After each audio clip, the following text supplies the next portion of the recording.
Welcome. I'm Sebastian Mahfood, and you're listening to WCAT Radio, the on-air wing of En Route Books and Media, bringing you the dulcet sounds of Catholic wisdom. Welcome to Evil Church History. I'm Teresa Holman, and with me is Father Michael Witt. Welcome, Father. Thank you, Teresa. We are going to begin a subject today that isn't very exciting, or maybe it's very exciting, but it's not very fun. Pleasant, yeah. But not pleasant. That's a better word. Yeah. We're going to begin talking about the 100 Years' War. Yeah. You know, we've been basking in some beautiful Boy, high have Middle we ever. Ages, you know. The Summa. Yeah, and you know, one would have to say, well, this could go on forever, couldn't it? Sure. And it sure could have, except a couple things came in and really messed things up. One of those is the 100 Years' War, and the other is the Bubonic Plague. And so we'll be taking a look at both of those. Today we're going to be looking at the 100 Years' War, particularly the personalities involved. Uh-huh. You know, back in those days, nobody called it the 100 Years' War. Sure. Well, it actually was 130-something years long, but it wasn't a continual war. It was off and on throughout. So historians have looked back and they've seen this I don't even know what to call it, just constant aggression, and then they've lumped it all together and called it a single war. And it starts out as a war of personalities, as we'll see today. And then what happens is that it eventually develops into a war of nations, so that you have a clear understanding of France and England, and the two of them are at war with each other. And in that sense, it helps to lay the groundwork for modern Europe. Mm-hmm. And we don't necessarily, I don't want to put any kind of a value statement on the word modern here, because one of the things that plagues modern Europe is the nation state, which is really created at this time and led to huge numbers of wars throughout much of modern history, and in so much so that, remember, in the 17th century and the 18th century, it becomes one of the lesser gods that Western civilization goes to, rather than to the God of Jesus Christ, and as a result, we pay a terrible price for this. Mm-hmm. And in many ways, the roots of this are traced back to the 100 Years' War itself. So we'll look at the personalities. Next time around, we'll look at the nations, and then next time after that, we'll take a look at an intervening force that no one wanted and no one could have any control over, and that's the Bubonic Plague. Those three things, the personalities, nations, mm-hmm. and plague, are going to destroy medieval civilization.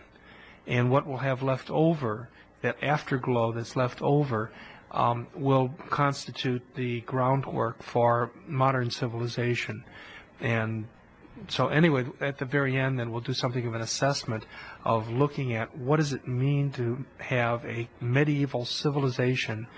What can we and should we go back and mine, you know, like you're going into a mine, and pull out that's precious? What should we leave behind?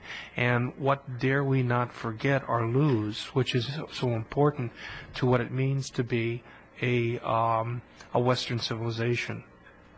Okay. So that's that's our game plan. Okay. Well, as I say, it's a series of wars mm-hmm. that span 115 years, from 1338 to 1453. There are just a whole series of conflicts. Among those, some great battles, that is to say, history-changing battles. The Battle of Crécy, Poitiers, Agincourt, a number of others we'll talk about. Great personalities. These are bigger-than-life personalities. Probably the single most important in all of this is Edward III, the Black Prince. He's named the Black Prince because of his armor. Oh, okay. Black-colored armor. Henry V gets the attention of William Shakespeare later on. The French, Charles VII, the Dauphin of fame. This is the age of Joan of Arc, mm-hmm. the La Pucelle, the maid, who dies at the mere age of 19 years old. This is also a time of a great shift in military technology. This, if you want to call it a single war, we'll call it the 100 Years' War. This war begins with bows and arrows, as crossbows and longbows and knights charging at each other with lances on cavalry. It ends with cannons and great mercenary armies. Instead of replacing the knights and replacing them with mercenary armies themselves, many of them mainly foot soldiers. So it's a huge shift also. This whole thing begins with a very simple deathbed request. It's a simple deathbed request, but you have to get involved in all of the family genealogies of this royalty, and so it gets a little bit more complex. But basically, the King of France is dying. His name is Charles IV. His nickname is La Belle, the Fair. Again, it's because of his complexion, not any other reasons. He's only 34 years old. Wow. It's in February of 1328. He is the son of Philip IV, also known as La Belle. Remember Philip IV? I remember him. Of unhappy memory. Yes. And Charles IV has had 3 marriages. He begins at the age of 14. He was married off to Blanche of Bourgogne, and that marriage was annulled in 1322. There are probably pretty solid grounds for that annulment, but anyway. At 14. Yeah, at 14. At 28, he marries a second time, this to Marie de Luxembourg, and she bears him 2 daughters.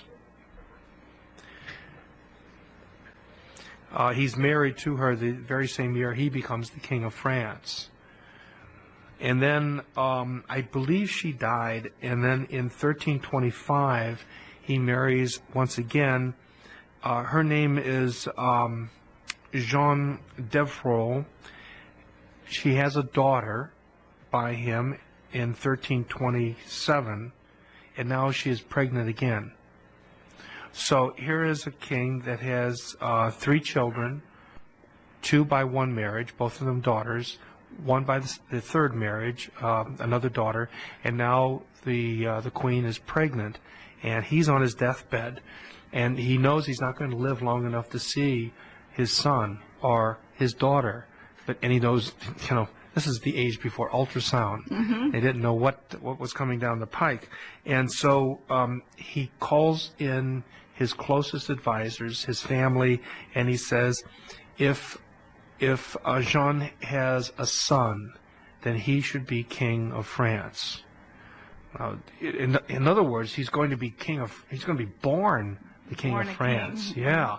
So you're going to have regents and all that kind of stuff. But anyway, that's that.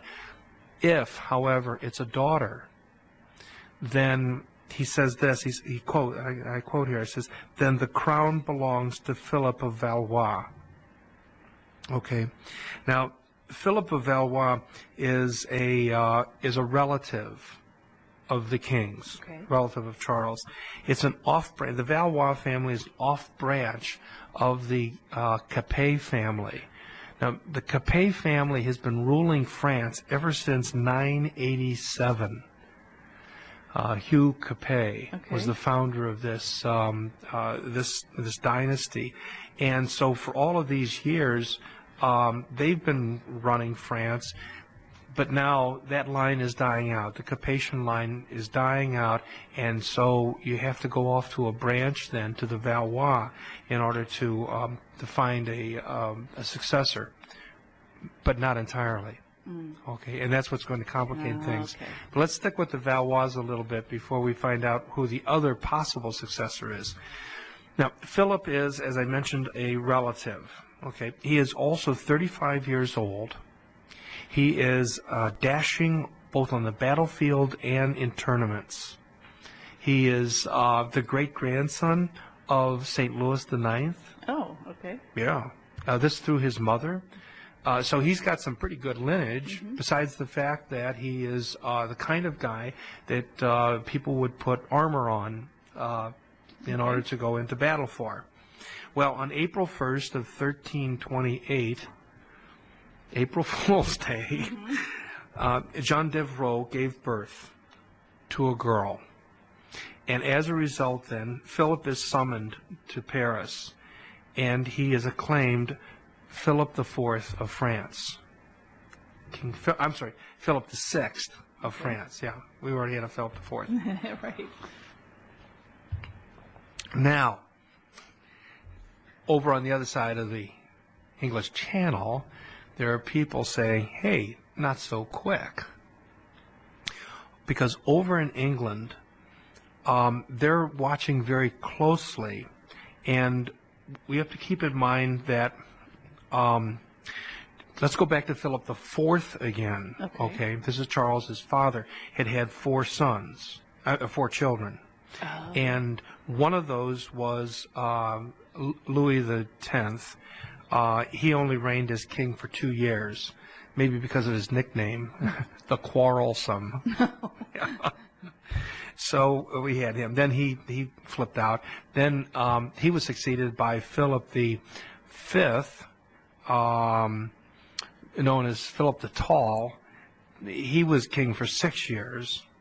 So that's when Charles comes in after that, becomes king. But there's also a daughter in this mix. Okay, and her name is Isabel of France. And she was promised to the King of England, Edward II, as a way of firming up an alliance between England and France. Okay. Keep in mind that the English kings spoke French. Not because they were taking Berlitz courses or something, but that was the native language of Normandy. French. And these are all Normans, and although they've been in England now for a couple hundred years, their first language is French, and they learn English as a second language, although they're the kings of England. So when she's sent over to England to marry into that family, it was a very natural thing for that to happen. But she's got her dad's personality. And that's why in English history she's known as the she-wolf of France. Not Isabel of France, but she-wolf of France. Wow. Well, Edward II is, his nickname is a Plantagenet king to perfection. He looks the part of a king, except for 2 things. Okay? He has just lost a very important battle. And in the Middle Ages, winning means a lot. And he just lost a very important battle, the Battle of Bannockburn. This is against the Scots. This is the famous Battle of Braveheart. If you've seen the movie Braveheart, yeah, he's just lost that battle. And to add to that, he is notorious for his homosexuality. He is absolutely uncontrollable, and so that doesn't obviously recommend him to many people either. And this is who Isabel's married to? Yeah. Oh, gosh. Okay. Yeah. Well, she gets over and she does the best she could under the circumstances, and at the same time she's looking for some way of getting rid of this guy that she's married to. And the key is when she has a child by Edward. It's a boy, and he's named Edward III.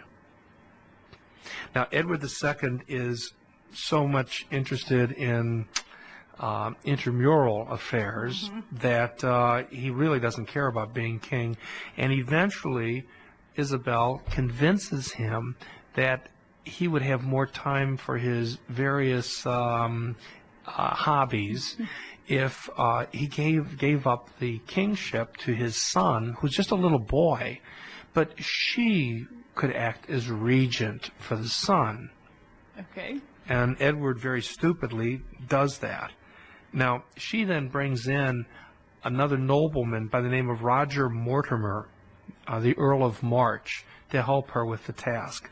He is one of the worst people in all of English history, and you got to stand in line for that honor. There are some pretty bad characters, and he was among the worst. So Roger Mortimer and Isabella now raise the young King Edward III, But in the process, they tyrannize England. These are years of horrible tyranny. Edward II himself is bludgeoned to death by a poker. Oh my gosh. Yeah. Edward III is living in fear and hiding throughout all of this. This young boy. He's the reason why Mommy and Roger are able to control England, but at the same time, and so they have him under their thumb, but at the same time he knows that anything could, if they didn't need him, they wouldn't. Right. And the big date came when he became 18 years old, because at that point he now is dangerous to them. Mm-hmm. And he knew what happened to Daddy, Mm-hmm. So what he did was he plotted an attack himself. And he no sooner turns 18, and he gathers together some of the great barons of England, and they struck one night, all at once. They broke into the royal castle. This is the king, 18-year-old king, and these barons. They break into the royal castle. They slew the guards who were guarding Isabel's bedroom. And when they broke into the bedroom, who's in bed with Mommy but Roger Mortimer? That did it. He was immediately taken by Edward out into the courtyard. He was hanged, racked, and quartered.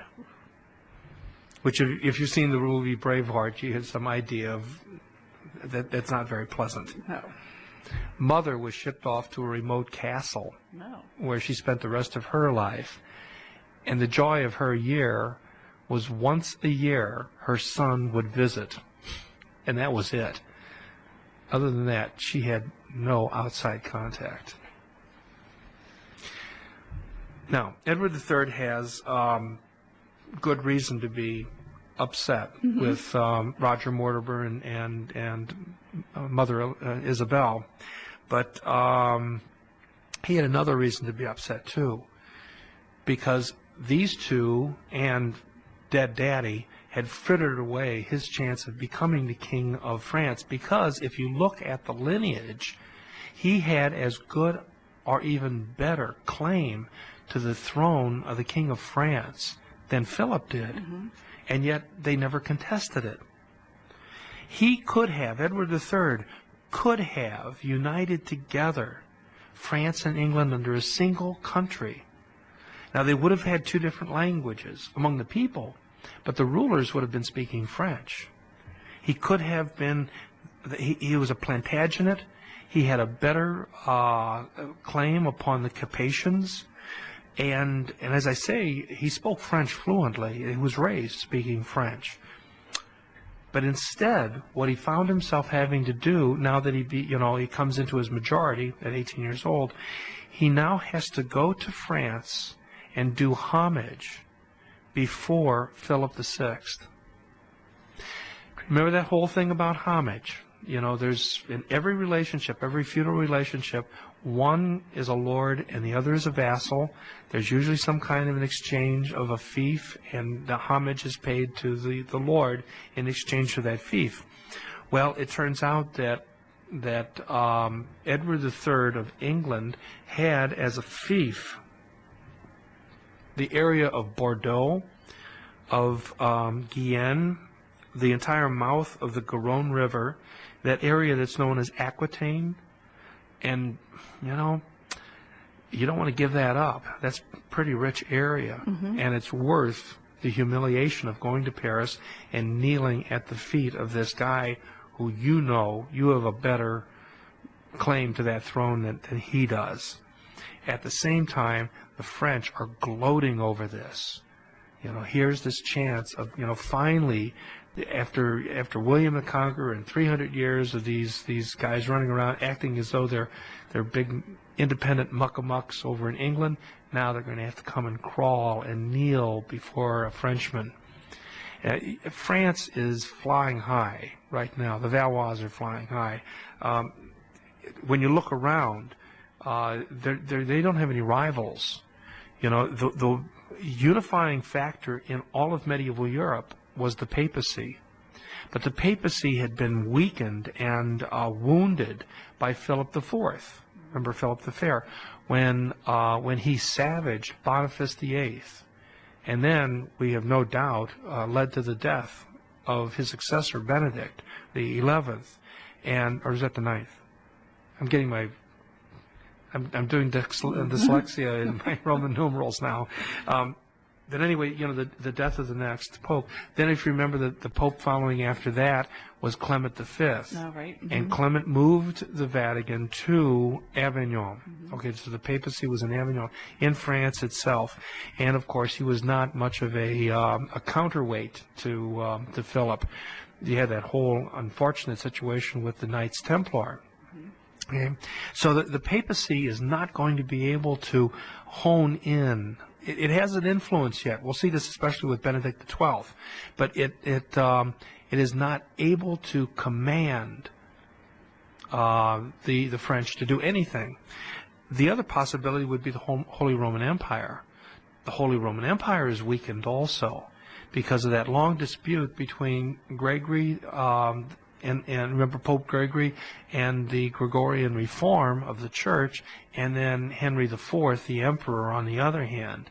And although Henry seems to win, remember poor Gregory VII dies in exile and all, but in the end, that reformation of the Church takes place, and that's good news for the Church. But it also weakens the Holy Roman Emperor, and so he's not able to act as a counterweight. So those two forces are not able to put an influence on the French. Added to that, the French are in the middle of a huge boom, agricultural boom. This is a period of very mild winters over a long, long period of time. I don't think anyone was running around crying global warming right now, but the globe had warmed, and so agriculture had increased. The population of France had skyrocketed. It was there were 21 million people living in France. That's 5 times larger than all of England. Paris alone had 150,000 people living in it. It was the center of culture in the Western Europe. The University of Paris was where everyone wanted to study. It's of course now this is beyond the dates of Thomas Aquinas and Bonaventure, but their memories are still very much alive, and their students are now the professors of these universities. So there you had a huge advantage there.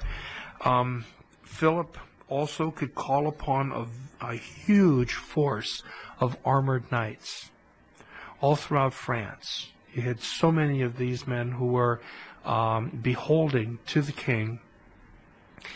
And besides that, he had this reputation. Remember I mentioned before, he's the grandson of St. Louis IX. He is a military genius, at least everyone thought that he was. In 1328, he had a battle with a bunch of Flemish pikemen who were considered to be pretty good, and he bruised them up pretty badly on the battlefield. So, France looked really strong. England looked really weak. You had 120, 150,000 people in Paris. The largest city in England was London, 30,000. Oh my God. That was it. The entire city, 30,000. The nobles of England, those barons had supported Edward III, and went in and freed themselves from it. But they were a rebellious lot. And the last war they had was with Scotland, and they lost that. And you never knew when the Scots were going to raid down into northern England again. In 1334, the King of Scotland, there's a little 10-year-old boy, King David II, and he was afraid that war was about to break out. And although they had won the last war, he wasn't real sure. And anyway, he and his family fled over to France. And the only reason that war didn't break out at that point between Edward III and the Scottish was the intervention of Pope Benedict XII. Wow. And he was able to keep the Scots and English from fighting, and the French and the English from fighting. But there was a rumor that the French were sending an army to Scotland. The rumor was that 6,000 men were going to arrive and join with the Scots and invade England. And so both sides began raising money by taxes, So they're ratcheting up. It's with these rumors that the English finally rallied around their king, Edward III. And Edward was an attractive figure as a king. He was tall, handsome. His people said that he had the face of a god. I'm not exactly sure what that's supposed to mean, but he was fluent in French, of course, but he was also fluent in English, and was conversant in Latin. Even spoke some German and some Flemish. Wow. He had frequent banquets and tournaments. Now, tournaments are an important part of the social life of the medieval ruling class. And one of the reasons for that is it also prepares them for the martial arts, right?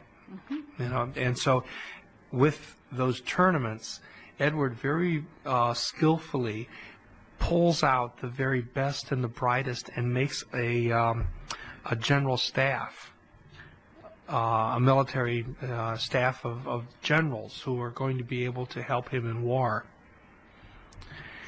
Wise. Huh? That was a pretty wise move. Yes, it was. It was very clever. And so now he feels that he is ready to begin to play a little international politics with his rival Philip VI. If Philip's going to give succor to the 10-year-old king of Scotland, well, okay, we can play this game too. And so he begins dabbling over into continental affairs, and particularly with the Flemish. Now, remember, this is that area of Flanders, is that northeastern part of France and into Belgium, okay? And these people have always thought of themselves as separate, as different from the French themselves. And so they are trying to maintain a certain independence, and the English are very happy to help them do that. So if the French are playing over in Scotland, the English now are going to play over in Flanders. This is very volatile. He's playing with fire.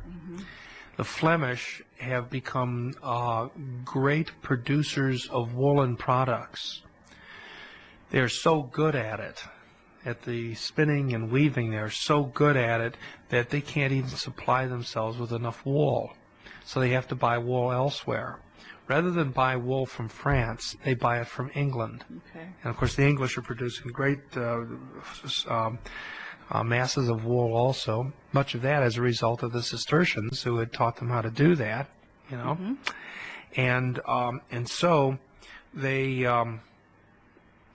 The English and the Flemish develop closer and closer ties, and finally, one of the French overlords who is ruling Flanders, the Flemish resent this, but he's ruling Flanders. One of these overlords arrested some English merchants and accused them of being spies. They might have been, but the fact is that these were merchants overdoing business with the Flemish. The Flemish resented this, and so what happens is then the English put an embargo against sending any more wool to Flanders. Flanders goes into a depression.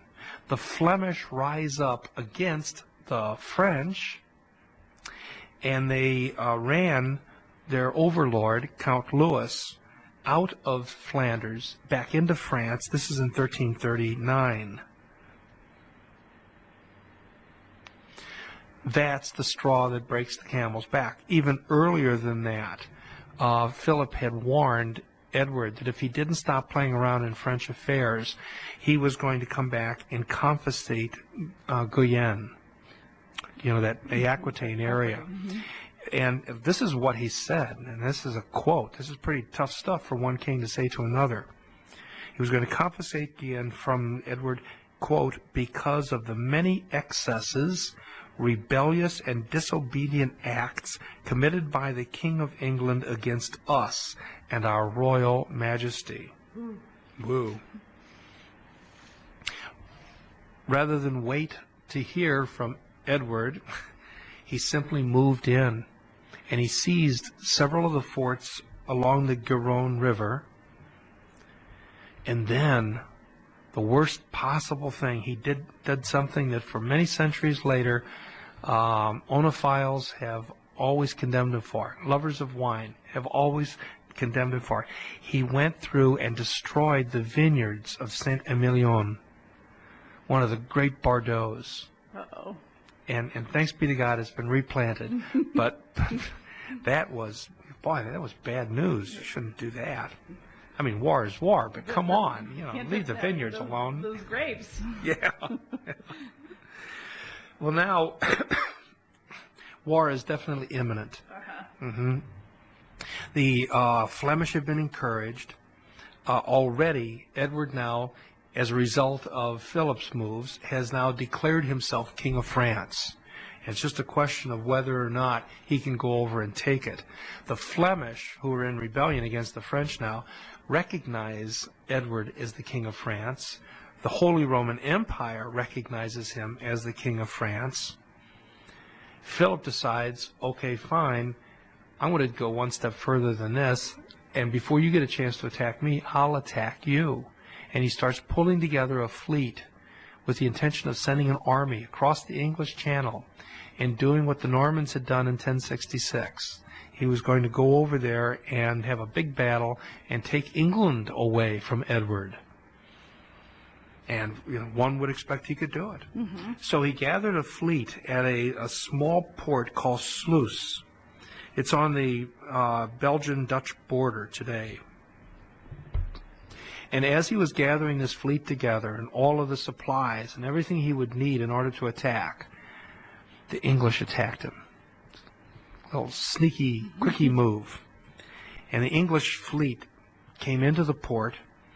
First of all, you had archers on top of the English ships, and they pummeled the French ships that were there in the port. They were chained up. Yeah.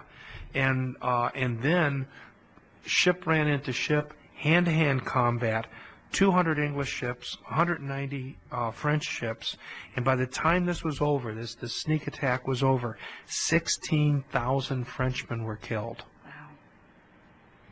It was a huge disaster on the part of the French. 1,000. And for the next 8 years, nothing goes right for the French. And in 1348, the Black Death appears. So they've got 8 years, and in the end, it's a loss. Philip, the first thing he needed to do was rebuild a fleet and reestablish an army, so he had to have taxes. And so he decided, as he looked around France, the one thing everybody was doing was they were using salt, to preserve their meats and to flavor their food and all this kind of stuff. So he put up a salt tax called the gabelle. This tax would pay for the war. It was so high that people stopped using salt. So he then passed a law saying that everybody had to purchase a certain amount of salt. Everybody over the age of 8 had to purchase salt. Well, it didn't help. Mm-hmm. And in 1346, Edward now landed an army in Normandy. What Philip had thought he was going to do was then done to him. Mm-hmm. Now, the English have only about 10,000 men. It's a pretty small army for what they were going to try to do. And Philip thought, well, this is fine. I mean, I could have come on over there and whooped up on you, but I'll whoop up on you right here. And so he marched his army off. And eventually the two armies met in northern France at a village called Crécy. Okay. The English had 10,000 men. Philip had 24,000. And most of his men were knights. on horseback, full body armor, and he was supplemented by professional crossbowmen. These are from Genoa. He rented them. Now, crossbowmen, he's carrying these crossbows are not like the modern crossbows we have, that people go hunting with today. Those are much more powerful and they're much lighter.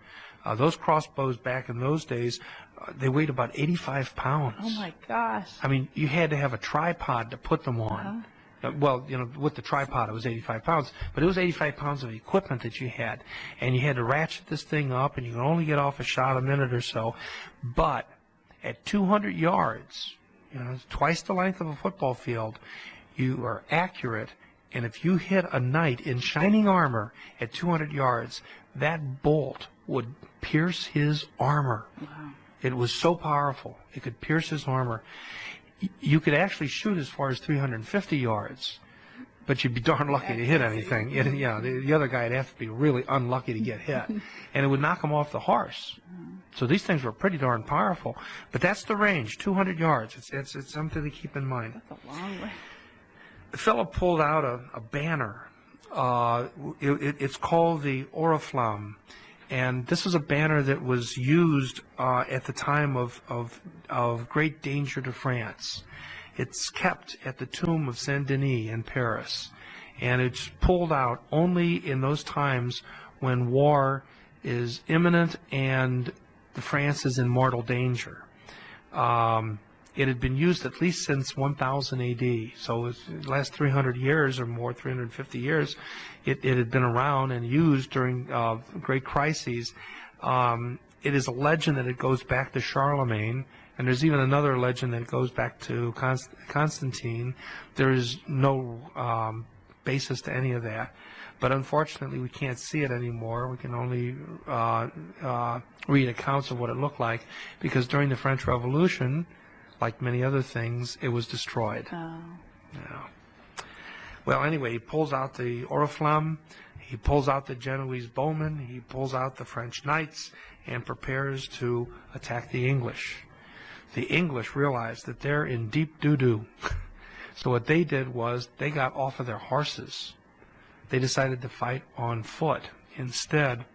And so the English draw up these lines, and then they put in front of the lines themselves of the knights, they put their own bowmen.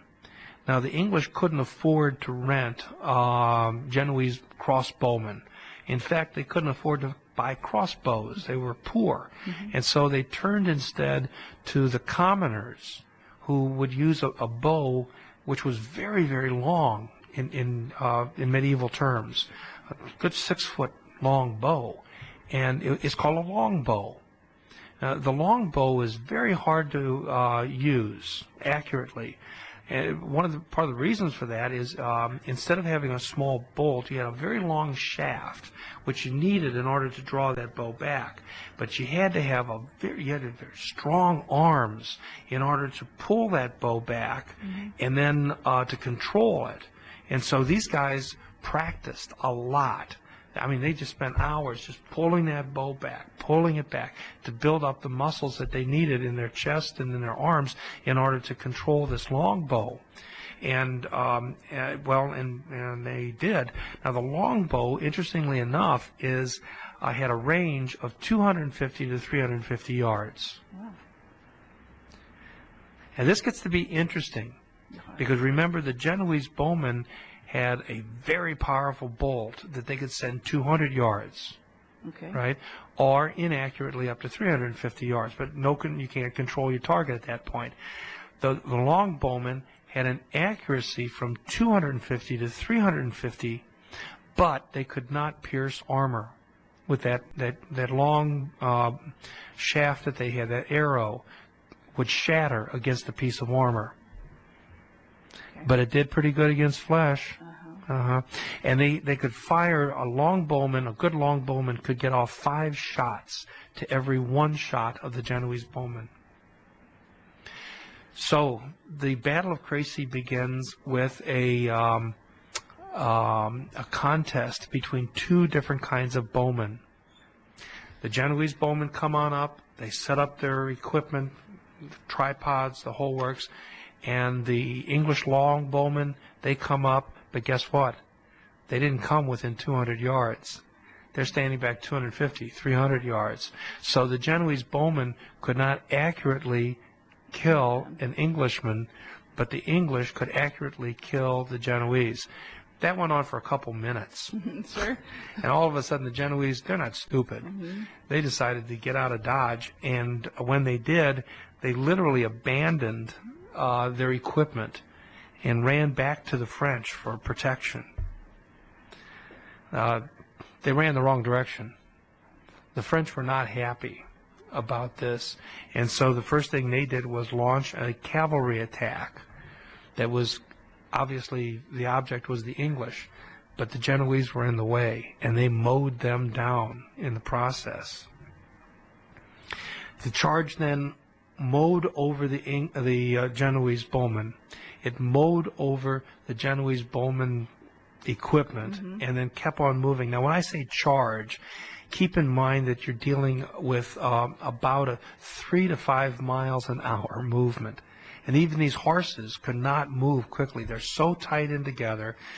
They've got so much armor on, and a charge was simply a very slow moving forward. Like I say, about 3 to 5. You could walk faster, and you could run to keep away from these guys. The charge was so slow. Anyway, that's what they did. They charged down, but when they got in range of the longbowmen let fly their arrows.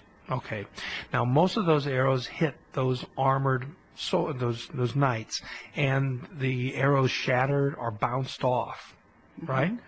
But some of them got within the kinks of the armor, so they pierced into an armpit, or maybe into a visor and took out somebody's eye.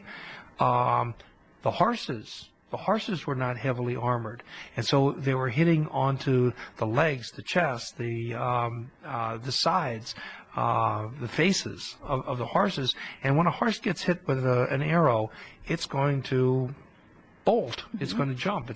And it throws the horseman off. And so you ended up with a lot of Frenchmen down on their backs, and they've got all this armor on. Medieval armor is set in such a way that if you're standing up and you've got a good stance, you can maneuver very well. But when you're laying on your back, it's a little bit difficult to get to moving around. So then what happens is that there's a second attack. That attack is mows down. It tramples the dead bodies of the Genoese, the leftovers of the equipment of the Genoese. It now is stumbling over other Frenchmen who were in that first attack, and over the dead horses that are on the field, and so that gets worse. As the French are trying, the ones who were knocked off the horses and able to get to their feet are trying to go to the rear of the line, they get mowed down by yet another wave. And these waves kept on coming. And while all this is happening, the arrows are still coming at them. It's just a real mess. Eventually, there are 15 charges that day, even into the night. Some of them get all the way to the English troops, and here you have the bowmen. Then they flee back behind the armored troops, and the troops there are led by the son of King Edward and Edward III. His name is Edward also, and this is the Black Prince. Okay, he's 16 years old. But he is a heck of a warrior, and he rallies the English to him. So 15 charges. The next morning, there are 4 more charges. Finally, the French give up. They leave the battlefield, terrible carnage. In all, there are 40 English knights who are killed in this battle. 40? 40. 1,200 French knights. Added to that, 11 French princes, Wow. 10 French counts, 1 French duke, this is the Duke of Lorraine, and even a king, the King of Bohemia, who had come on over for the fun of it. The Black Prince had captured his coat of arms and used it as his own. And the coat of arms of the King of Bohemia was a crown with 3 white feathers, and then underneath it a motto in sort of a ribbon kind of a thing. It was in German, Ich dien, I serve.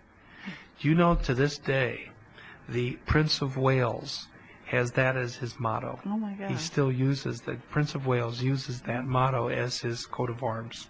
That came from the King of Bohemia. Came from the King of Bohemia, captured at the Battle of Crécy. Wow. The next year, the victorious English continued their victories. They successfully sieged the port of Calais, which is a very important port in western France. Now they had a first-rate base of operations. One of the important things about the siege of Calais is you have, for the first time, the widespread use of artillery. So now gunpowder is being introduced to Western Europe, and it was used to batter down walls. Also in northern England, the Scottish decided this was a good time to invade because the English were over in France, but there was enough of a force in in northern England that it repulsed the Scots. And so Edward's looking pretty good. Mm-hmm. You know, at this point he's looking pretty good. And then nature took hold.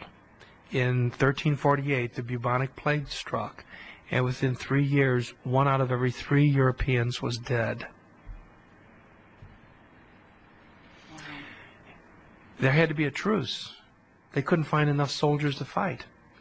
And besides that, nobody wanted to be around anybody else, for fear of, catching the plague. And so there was a series of truces, and finally, there's no settlement. There's no final truce or end of the war. And so the Black Prince finally breaks the truce. He recaptures Bordeaux. He continues raiding into the interior of France.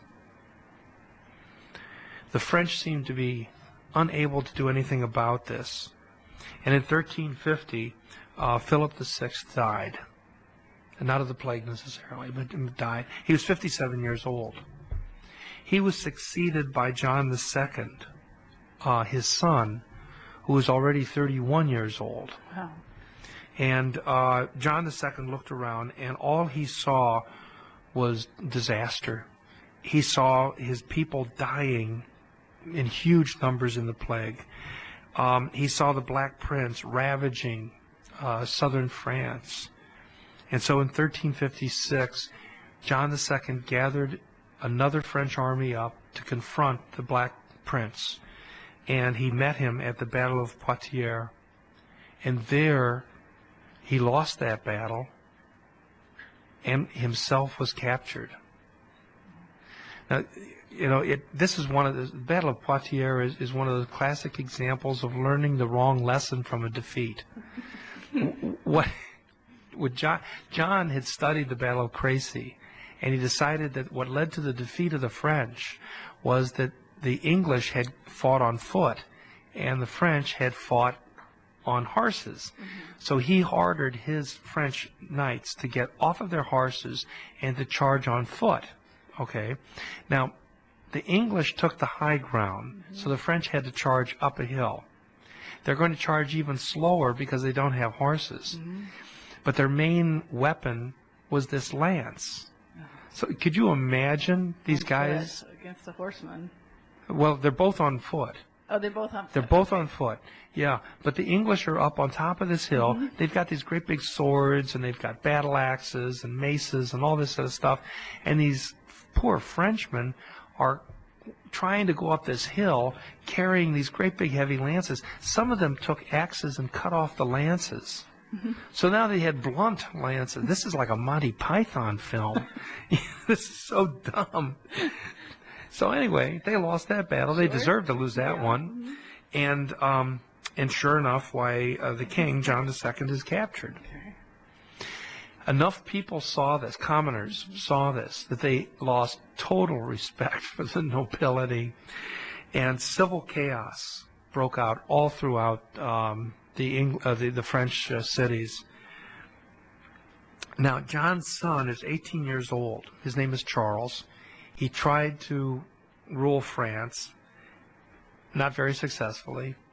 After 4 years of this, in 1360, he succeeds in ransoming John back. The English returned the King of France to France in exchange for two things. And one was money, and the other was a treaty. And the Treaty of Brittany was going to recognize Aquitaine and Calais as English territory. No longer would it be a fief to the King of England from the King of France. It would be English territory. And then John did something incredibly noble.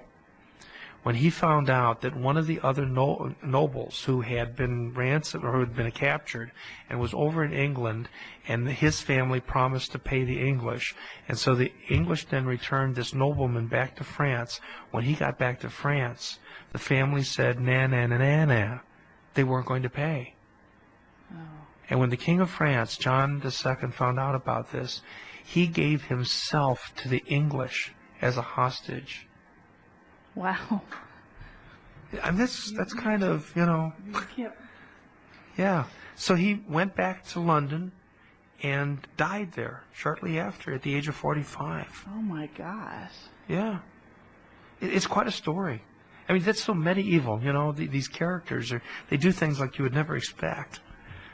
Well, his son then succeeded him. This is that Charles, that 18-year-old boy who is now older. He takes the title Charles V, and he's known in French history by a Latin title, Carlos Sapiens. Oh, okay. Charles the Wise. And the reason for that was he was a man of great learning and great study. He had personally the largest library, I would think, in all of Europe. He had a library of 1,200 books. 1,200 books. And those were his. Talking in the 1300s. Yeah, mid-1300s. They were so valuable that they were kept in a tower at the Louvre. Okay, at the Royal Palace. Okay, the kings lived there at the Louvre at the time. And they were kept there in a tower, chained to walls, so no one could walk off with them. But anyway, he would much rather have spent his time reading and studying and learning. Unfortunately, ruling the country came number one. He succeeded in avoiding conflict in England, so that the Treaty of Brittany stood, and much of it had to do with Charles V and his very wise policies. But also, he had to do that because France itself was an internal mess. The plague would continue for a century, often, a little. Now, you had a whole series of bad harvests. There's nobody to go out and plant. There's nobody to go out and reap. So, hunger becomes a problem. If you're hungry, you're more susceptible to disease. So it's a really vicious circle happening. And then there's a whole bunch of soldiers who are no longer in anybody's army.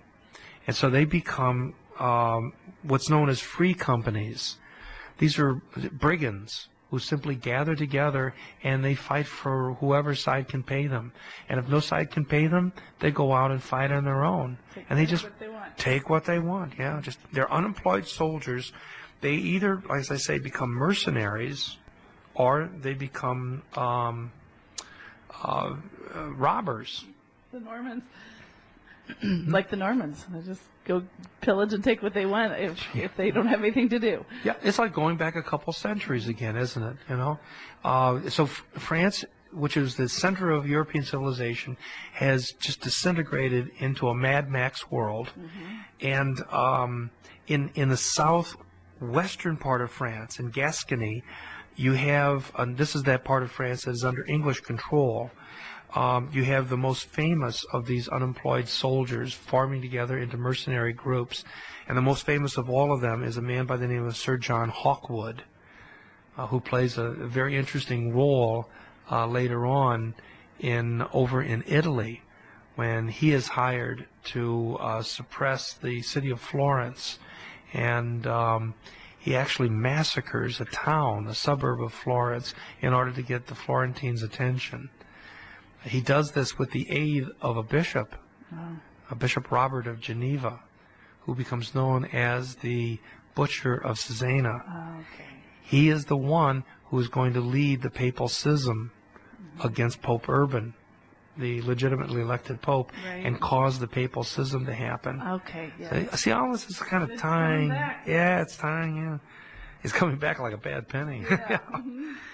Well, Charles tried everything he could by way of taxes to try to keep France together. He used the gabelle, the salt tax. He used hearth taxes. If you had a fireplace in your house, he taxed you for that. He had sales taxes. Taxes in Europe become so oppressive, and governments get to be so used to it that they just constantly tax. It's one of the reasons why there aren't any closets in Europe. Oh, really? Yeah, because they would tax you for every room, even if it was a tiny little room. And so they would. Guess what comes about? The armoires, the chiffon-robes, those great big things, because that way you couldn't get taxed for it. So just so many taxes. He takes that money, and he constructs royal castles. He repairs the walls. He repairs the walls of Paris. He builds a permanent army, which includes cavalry, infantry, artillery. He hires a general staff. He builds a navy, and so he prepares France the best he could.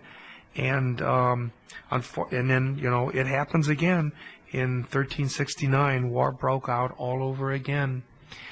In comes that darn Black Prince. He roams all throughout France, ruining whatever French countryside he could. But in the end, he dissipates his own army away, and in 1376, he himself died. The French were able to, through the efforts of Charles V's army, slowly push the English back, and they pushed them back to their port cities. But then in 1380, Charles V died. The last act he did before he died was recognize Robert of Geneva as the Pope, the schismatic Pope. It was not it was a mistake. And it was also at this point now that the one unifying factor that could have brought the English and the French together, that could have brought all of Europe together, that being the papacy, now itself was irrevocably broken between those schismatic popes that went back to Avignon and then the Roman pontiff. This would not be solved until the Council of Constance in 1415. A heavy price for a bunch of proud men. Yes, definitely. Yeah. Wow. Father, can we close today with the prayer? Sure, no. Glory be to the Father, to the Son, and to the Holy Spirit. As it was in the beginning, is now, and ever shall be, world without end. Amen. May Almighty God bless you in the name of the Father, and of the Son, and of the Holy Spirit. Amen. We hope you enjoyed the program and will join us back for another show on WCAT Radio. This is Sebastian Mahfood. Good day.